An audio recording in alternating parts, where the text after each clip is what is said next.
You have an enemy, not the kind you chose, the kind that chose you. Someone at work who needs you to fail for them to succeed. A family member who cannot stand to see you rise. A former friend who has made it their mission to undermine everything you build. You know who they are. You have replayed the conversations. You have felt that specific weight in your chest when you see their name appear on your phone. You have imagined what you would say if you finally had the chance to say it. And somewhere along the way, you started thinking about how to fight back.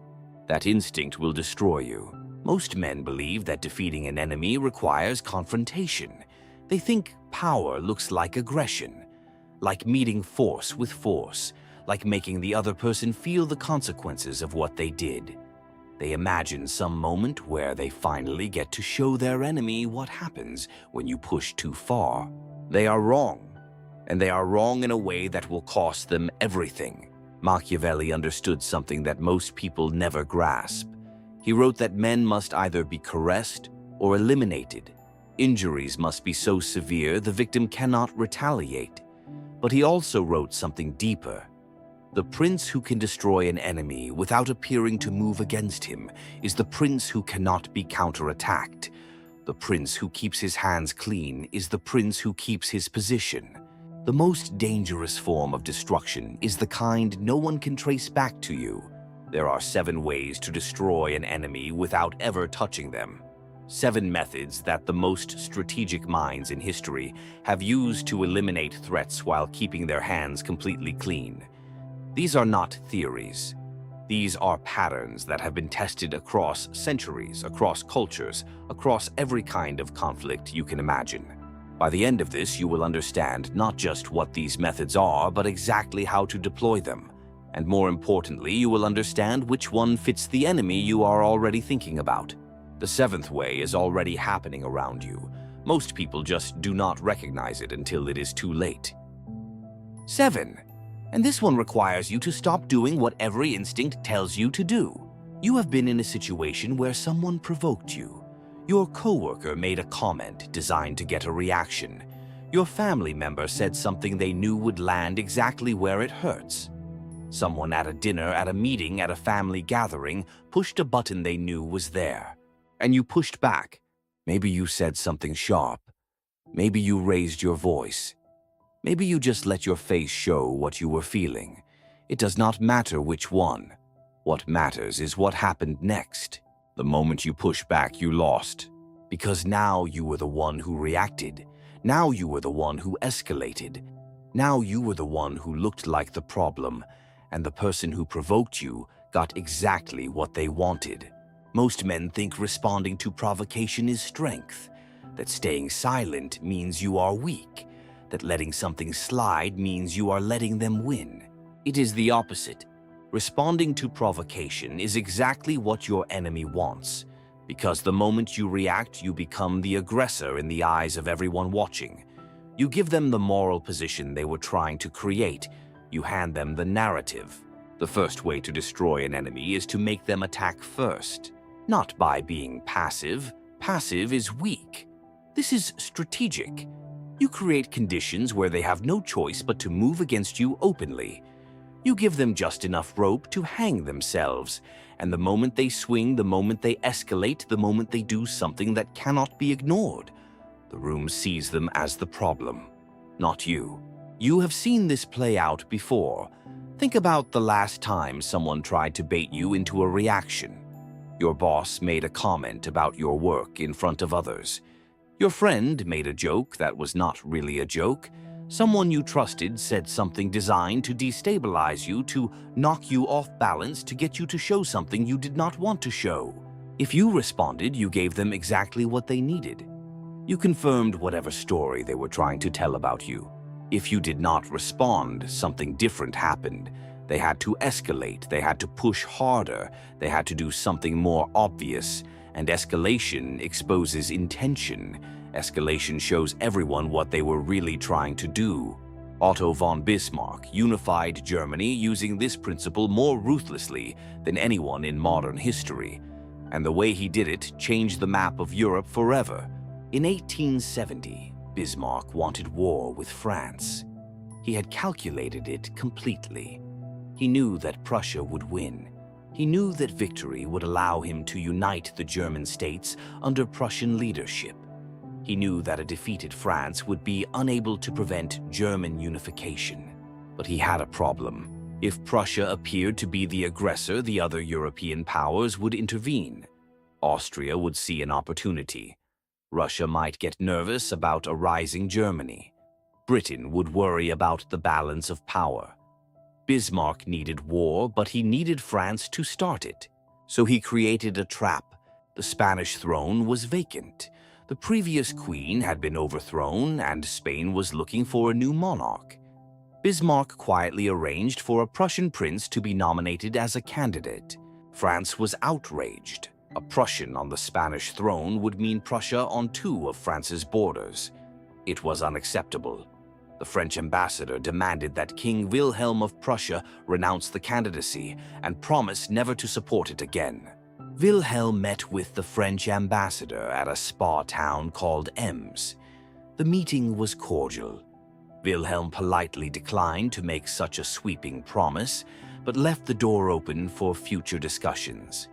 He sent Bismarck a telegram describing the conversation. The tone was diplomatic. The meeting had been civil. Bismarck edited the telegram. He removed the conciliatory language. He shortened the sentences.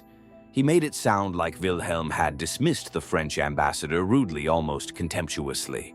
He made it sound like Prussia had no interest in further discussion. Then he released the edited version to the press. France exploded. The newspapers called it an insult to French honor. The public demanded war.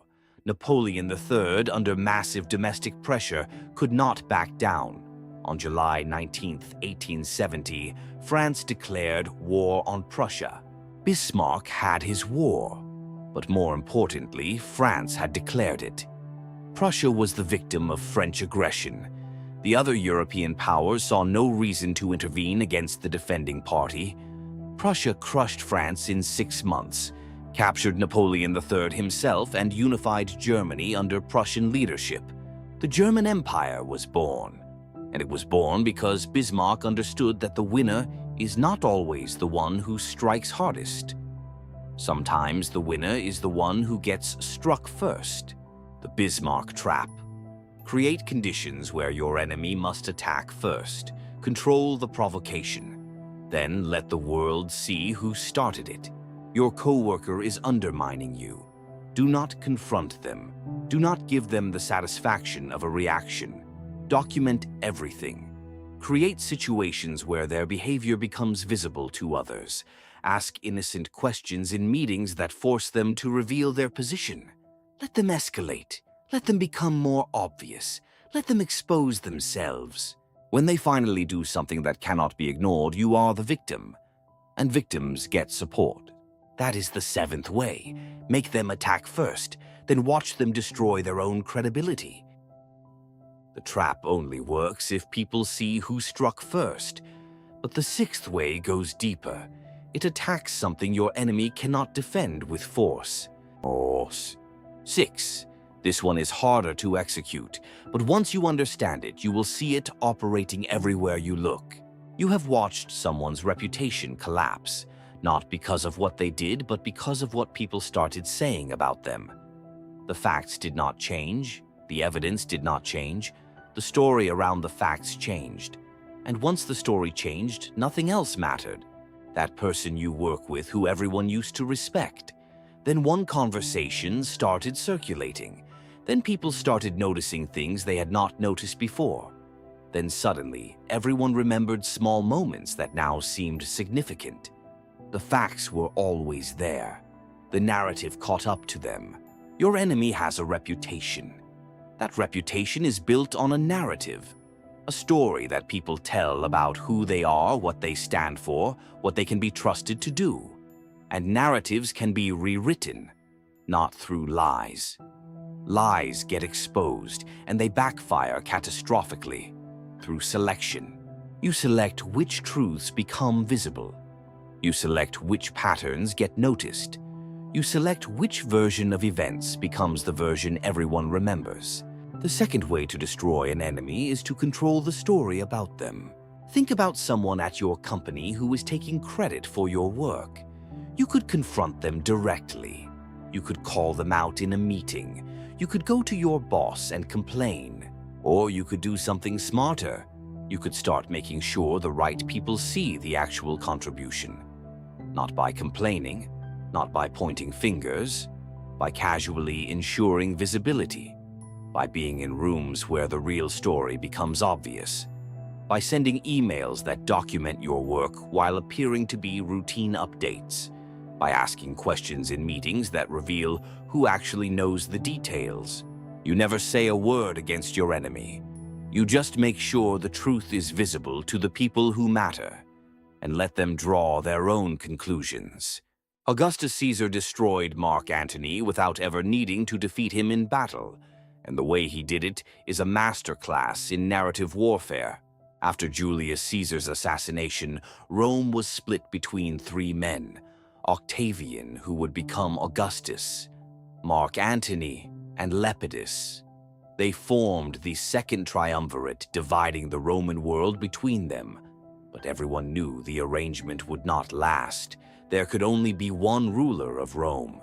On paper, Antony should have won. He was the greater general.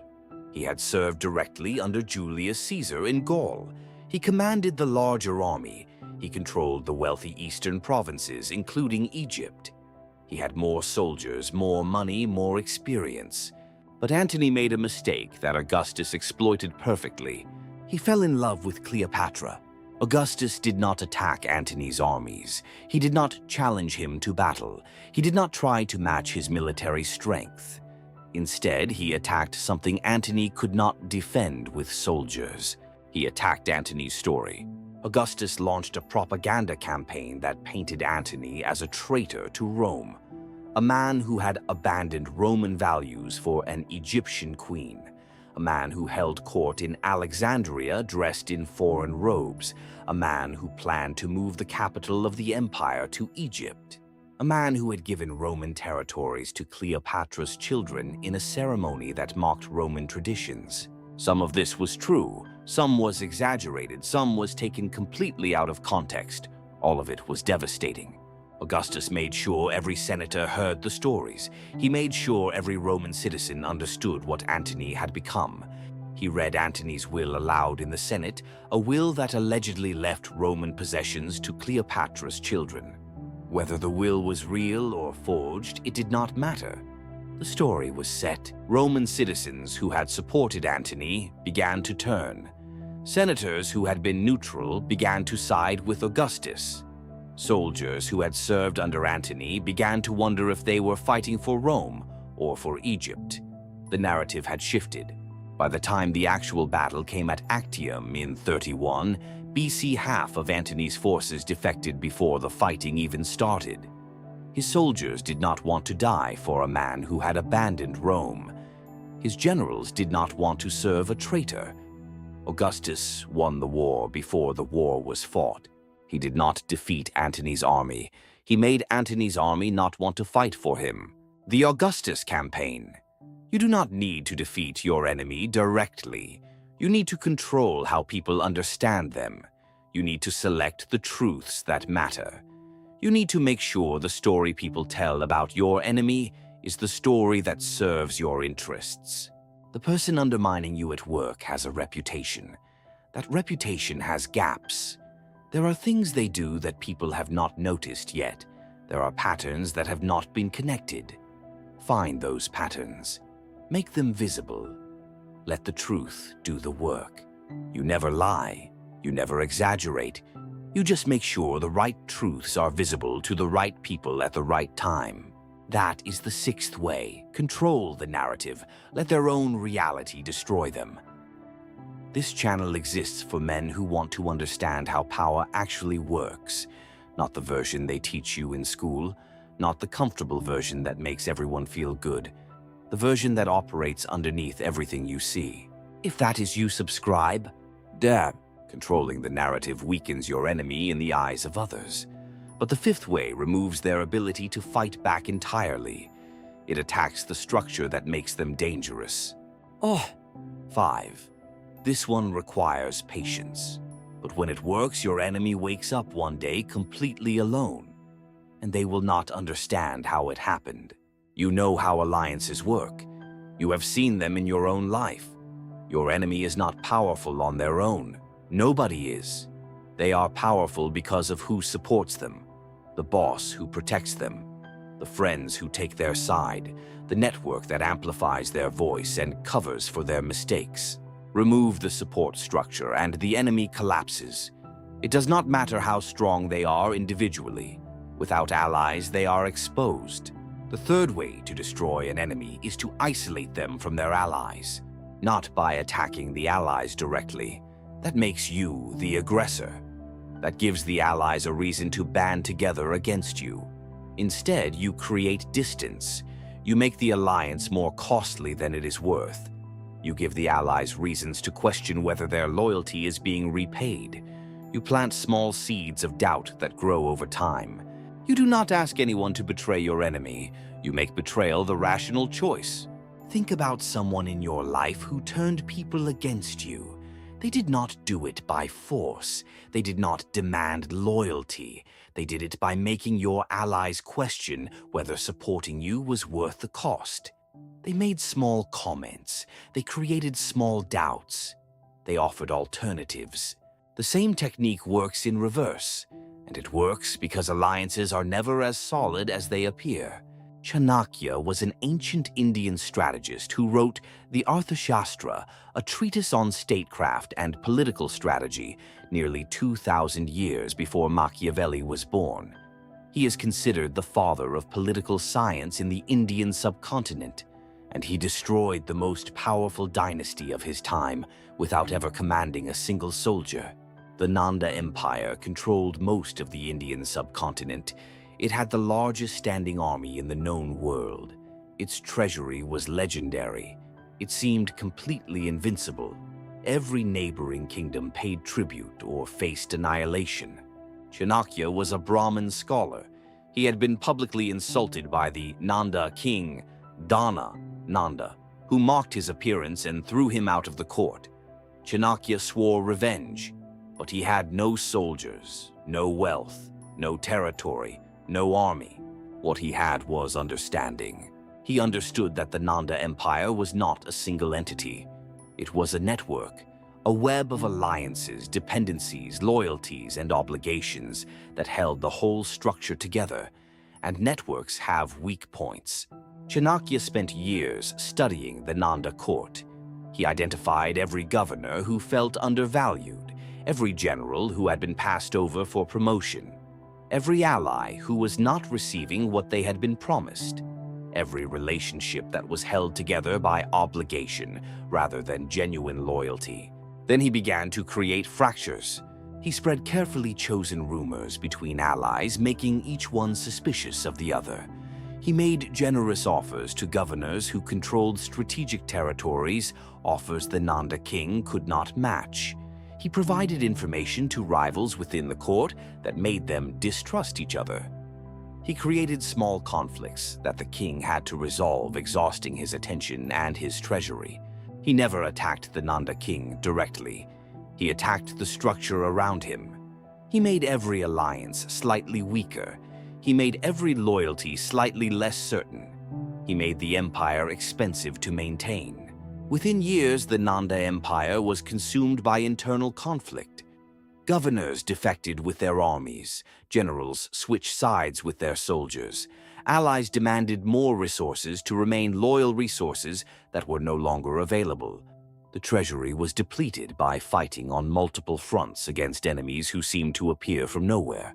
When Chanakya finally installed his chosen king, Chandragupta Maurya, on the throne, the actual conquest was almost an afterthought.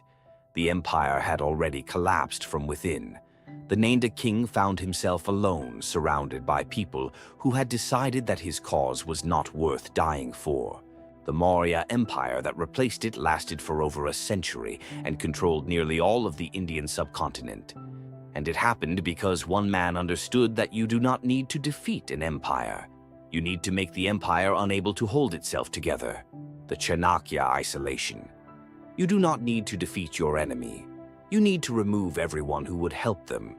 You need to make their alliances more expensive than they are worth. You need to give their supporters reasons to reconsider. The co-worker undermining you has allies. Those allies have their own interests. They support your enemy because it benefits them in some way.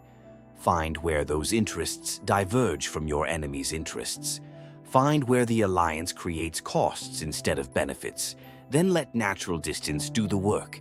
You never ask anyone to betray them. You just make loyalty less attractive than the alternative. That is the fifth way. Isolate them from their allies. Then watch them discover how alone they really are. Most men learn these patterns by being on the wrong side of them first. They learn what isolation feels like before they learn how to create it. If this is landing differently than the content you usually see, subscribe. I release a breakdown like this every week, and each one builds on the last. Isolation removes their support, but the fourth way is more elegant. It does not just weaken your enemy, it turns their greatest strength into the weapon that destroys them. 4. This one requires you to think counterintuitively. Most people never master it because it goes against every instinct. You have faced someone who seemed to have every advantage, more resources, more connections, more experience, more of everything that is supposed to matter. And you assumed that advantage meant they would win, that there was nothing you could do except try to match them. That assumption is wrong, and it is wrong in a way that changes everything. Every strength creates a corresponding weakness. This is not philosophy. This is mechanics. The person who is aggressive becomes predictable because aggression follows patterns. The person who is cautious becomes slow because caution requires time. The person who is confident becomes blind to threats they have dismissed because confidence creates blind spots.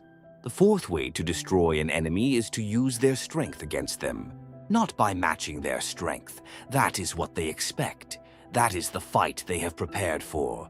You will lose that fight because they have more of whatever makes them strong. Instead, you redirect. You create situations where their greatest advantage becomes their greatest liability, where the thing that made them powerful is exactly what destroys them, where their own momentum carries them off the cliff. You have seen this principle in martial arts. The smaller fighter does not try to match the larger fighter's strength. They use the larger fighter's force against them. They redirect instead of resist. They let the enemy's own power create the fall. The same principle applies to every kind of conflict. Zhuge Liang was the strategist who kept the kingdom of Shu alive against overwhelming odds during China's Three Kingdoms period.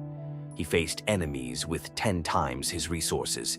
He won by making those resources irrelevant, by turning the enemy's strength into the enemy's weakness. The most famous example is the empty fort strategy. Zhuge Liang was defending a small city called Xicheng with almost no troops. He had sent his main forces on other missions. The city was nearly undefended. A massive enemy army under the general Sima Yi approached with over 150,000 soldiers. By every calculation, the city should have fallen within hours. Zhuge Liang had perhaps a few hundred old soldiers and some bureaucrats. There was no possible defense. Zhuge Liang did something no one expected. He opened the city gates, wide open. He had soldiers sweep the streets as if nothing unusual was happening. He sat on top of the city wall in plain sight, playing a guqin, a traditional musical instrument. He was completely relaxed, completely calm, as if he did not have a care in the world. Sima Yi arrived with his army and stopped. He saw the open gates. He saw Zhuge Liang sitting calmly on the wall, and he hesitated. Sima Yi knew Zhuge Liang's reputation. Everyone did. Zhuge Liang was famous for his traps, his deceptions, his ability to create victory from impossible situations. He never made mistakes. He never miscalculated. If Zhuge Liang was sitting calmly on an undefended wall, there had to be a reason. There had to be a trap. So Sima Yi did not attack. He held his army back. He waited. He sent scouts. He deliberated. And while he deliberated, reinforcements arrived for Zhuge Liang. By the time Sima Yi decided to move, the opportunity was gone. He retreated without ever attacking. Zhuge Liang won without fighting. He won because he used his enemy's greatest strength against him. Sima Yi's caution, his intelligence, his refusal to take unnecessary risks. Those were the things that made him a great general. And those were exactly the things that made him retreat from a city he could have taken in an hour. The empty fort. Your enemy has a strength. That strength has a shadow. Find the shadow. Your competitor is aggressive. They move fast. They take risks. They dominate through force of will. Good. Create situations where that aggression looks like recklessness. Let them overreach. Let them move too fast into a position they cannot hold. Let their own force carry them past the point of no return. Your rival is cautious. They plan carefully. They never act without certainty. Good. Create uncertainty. Flood them with possibilities. Make them hesitate until the moment passes. Let their own caution paralyze them. Your enemy is confident. They do not take you seriously. They have dismissed you as a threat. Good. Let them keep believing that. Do your work in the shadows. Build your position while they are looking elsewhere. By the time they realize they should have been paying attention, it will be too late. Whatever makes them strong is what will make them fall. You just have to find the angle. That is the fourth way. Turn their strength against them. Let them defeat themselves with the weapons they thought would protect them. Redirecting their strength weakens them. But the third way requires something most men cannot sustain. It requires time, and it requires the discipline to do almost nothing while your enemy exhausts themselves. 3. And this one will frustrate you, because it means watching your enemy swing at air while every part of you wants to swing back. You have been in a conflict where you wanted to act. Every part of you was screaming to respond, to fight back, to make something happen, to stop feeling like you were losing by standing still. And maybe you did act, and maybe you regret it. Because the fastest way to lose is to act when you should wait. The fastest way to destroy your own position is to engage with an enemy who needs your engagement to survive. The fifth way to destroy an enemy is to exhaust them through patience, not passive waiting. Passive is just losing slowly. This is strategic patience. You refuse to give them the engagement they need. You deny them the target they are looking for. You let them swing at air until their arms get tired. You let them spend resources on a fight that never materializes, and eventually, inevitably, they run out. Think about someone who tried to provoke you into a prolonged conflict, someone who wanted to drag you into a war of attrition.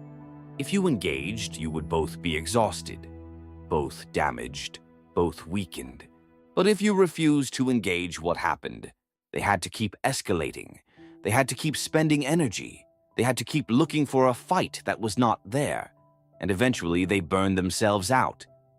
Not because you defeated them, because they defeated themselves fighting a ghost. Fabius Maximus saved Rome from Hannibal using exactly this strategy. And his methods were so effective that we still use his name as a word for this kind of warfare 2,000 years later. Hannibal Barca had crossed the Alps with his army.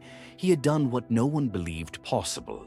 And once he arrived in Italy, he destroyed every Roman army sent against him. The battles of Trebia, Lake Trasimene, and Cannae killed over 100,000 Roman soldiers. At Cannae alone, Rome lost nearly 70,000 men in a single day. It was the worst military defeat in Roman history. Rome was on the edge of annihilation. Hannibal was in Italy with a veteran army, and there seemed to be nothing that could stop him.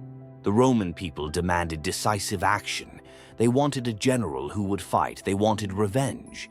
They wanted someone who would meet Hannibal in battle and destroy him the way he had destroyed their legions. They elected consuls who promised immediate victory. Those consuls led their armies to slaughter. Every time Rome tried to fight Hannibal directly, Rome lost. Then they turned to Fabius Maximus. Fabius did something that no one understood at the time. He refused to fight. He followed Hannibal's army at a distance, close enough to observe, close enough to respond to threats, but never close enough to be drawn into battle. He attacked supply lines when they were vulnerable. He cut off foraging parties that strayed too far. He harassed the edges of Hannibal's army. He made every day in Italy expensive.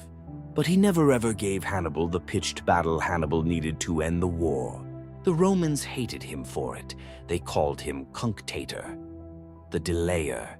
It was meant as an insult. They saw him as a coward.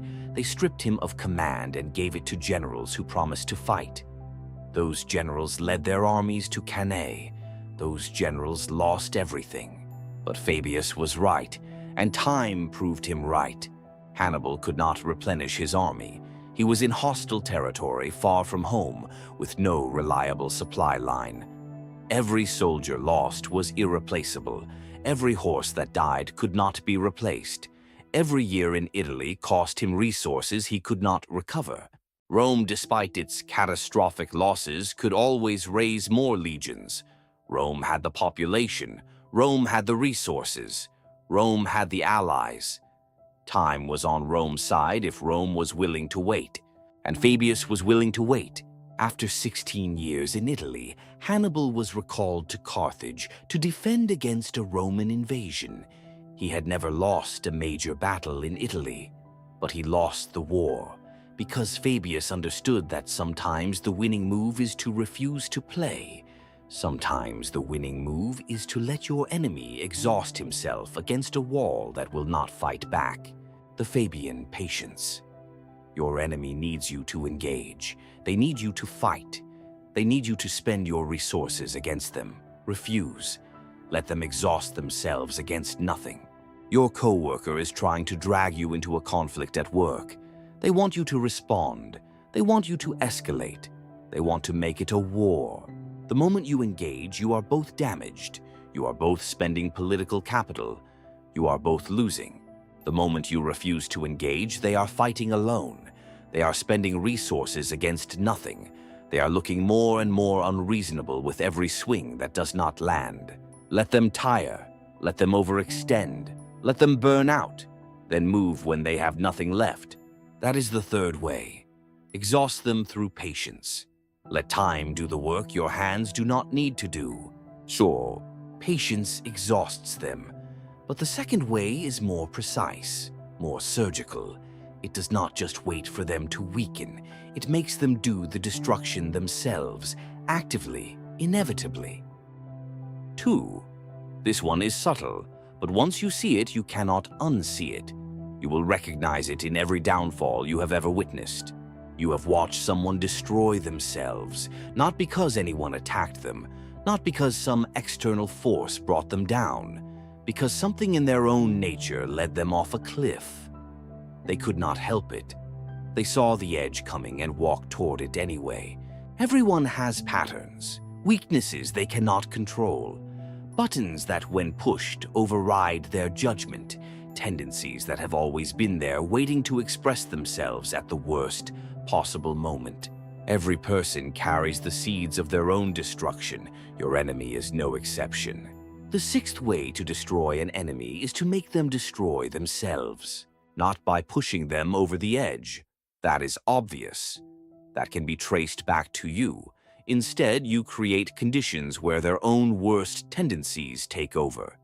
You give them the rope. You put them in situations where their nature will express itself.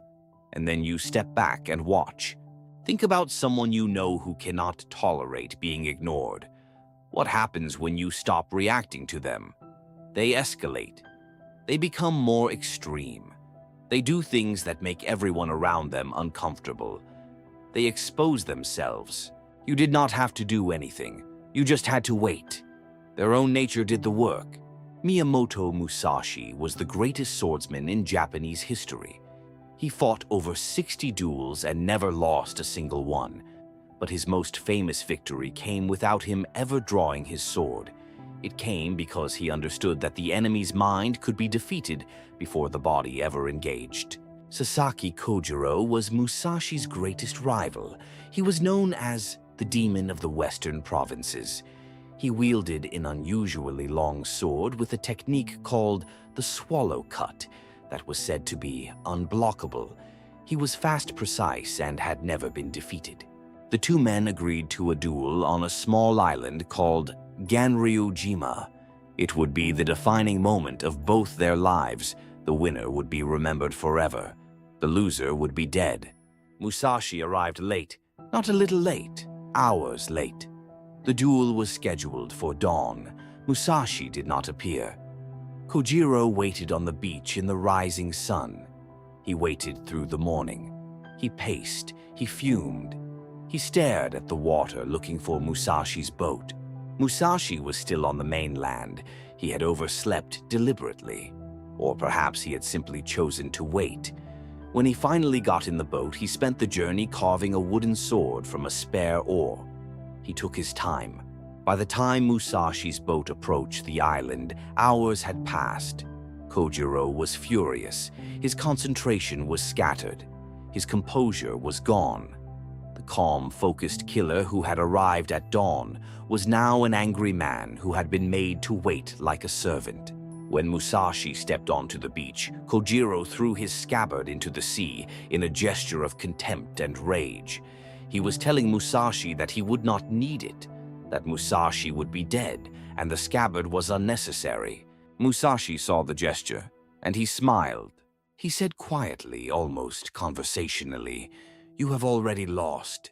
A man who throws away his scabbard does not expect to need it again." The words landed like a strike. Kojiro's face changed. Something shifted. Doubt, hesitation.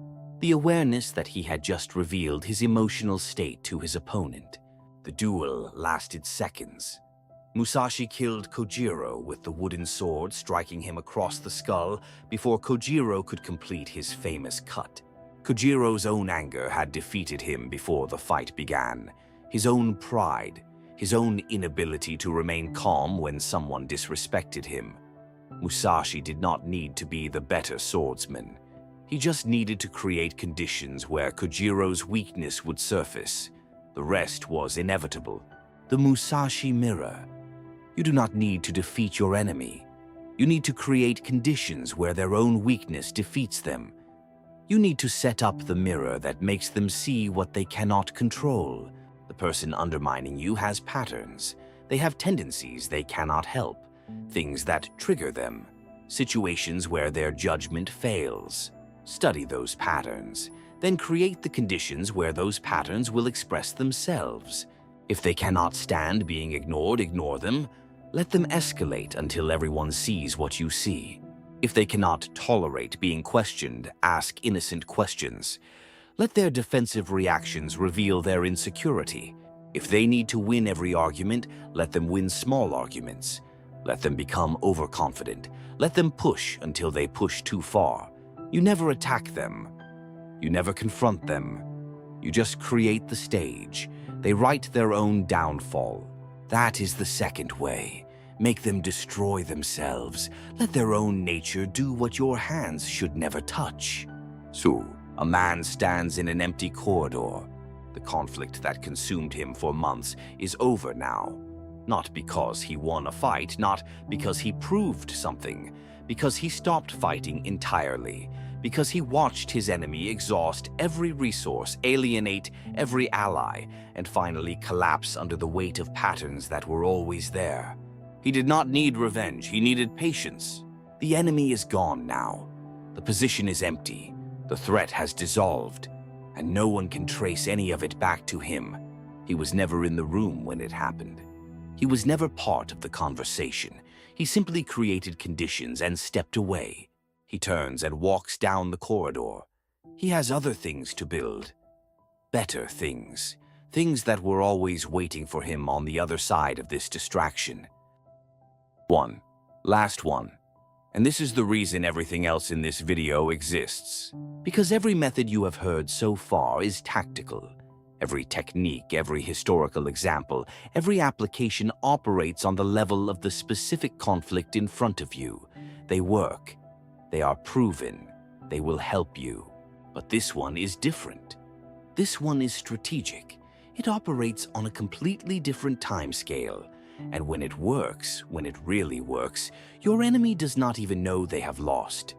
Because by the time they realize it, the game has changed completely.